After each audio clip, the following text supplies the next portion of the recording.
You probably have a loyalty card. Maybe it gives you points.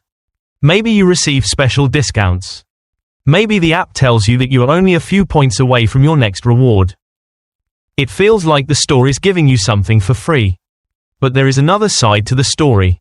Loyalty programs are carefully designed to influence how often you shop, what you buy, and how much you spend.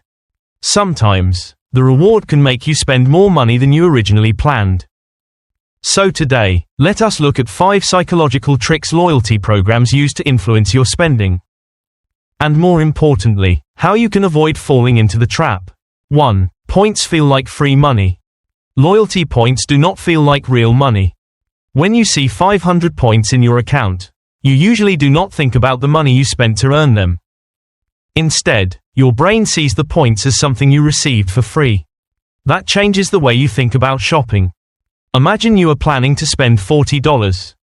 Then you notice that spending $10 more will give you 500 bonus points.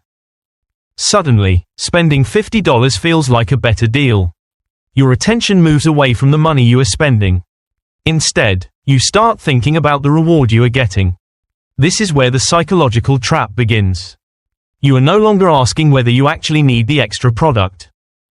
You are asking how many points you will receive. The best way to avoid this is simple. Before making the purchase, ignore the points completely.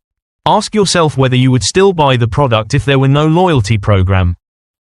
If the answer is no, the points may be influencing your decision. 2. Expiring points create urgency. Another powerful strategy is the expiration date. You may suddenly receive a message telling you that your points will expire in 3 days. Now you feel pressure. You do not want all those points to disappear. So you start looking for something to buy. This creates a sense of urgency. Your brain begins focusing on what you might lose instead of what you are about to spend. Imagine you have $5 worth of rewards. You end up spending $30 just to use them. It feels like you saved money. But you still spent $30 that you may never have planned to spend. This is a psychological effect called loss aversion. People often feel the pain of losing something more strongly than the pleasure of gaining something. That is why an expiration date can be so effective. The solution is simple. Never spend money just because you are afraid of losing points. If you did not need the product before seeing the expiration warning, you probably do not need it now. 3. Loyalty levels make shopping feel like a game. Many loyalty programs have different levels. Bronze, silver, gold, platinum. And suddenly, shopping starts to feel like a game. You are not just buying products anymore. You are trying to reach the next level. Maybe you are only $20 away from becoming a gold member. So you think it makes sense to spend a little more. Once you reach that level, you receive extra benefits. Maybe free shipping, extra points, exclusive discounts, or early access to special products. The problem is that reaching a higher level can create a psychological commitment. You have already invested money and effort. Now you do not want to lose your status. So you may continue spending simply to maintain it.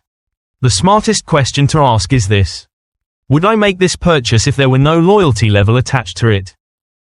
If the answer is no, you may be spending money to protect a status rather than buying something you actually need. 4. Personalized deals make you feel special. Have you ever received a message saying that an offer was specially selected for you? It feels personal. Maybe the company knows what products you usually buy. Maybe it remembers your birthday. Maybe it knows which categories you shop in most often. Then it sends you a personalized discount. This can make the offer feel much more attractive. You may think that because the company understands your preferences, the deal must be especially valuable. But remember something important. A personalized offer is still designed to encourage you to make a purchase. The fact that a discount is personalized does not mean you actually need the product. The offer may simply be based on what you have purchased in the past. So before using a personalized discount, pause for a moment. Ask yourself whether you wanted the product before you saw the offer. If you did not, the discount may have created the desire rather than simply reducing the price. 5. How to use loyalty programs without losing money. Loyalty programs are not necessarily bad. They can genuinely save you money. The key is learning how to use them without letting them control your decisions. Start with what you actually need. Make your shopping decision first. Then use your loyalty points or discounts to reduce the cost. Do not start with the reward and then search for something to buy. Set a spending limit for each store. And never buy something simply because you are close to reaching a reward. Spending $10 to receive a $5 reward is not automatically a good deal. Remember this simple rule. Points are not savings if they make you spend money you never planned to spend. The smartest customer is not the person with the most points. It is the person who knows when to use them and when to walk away.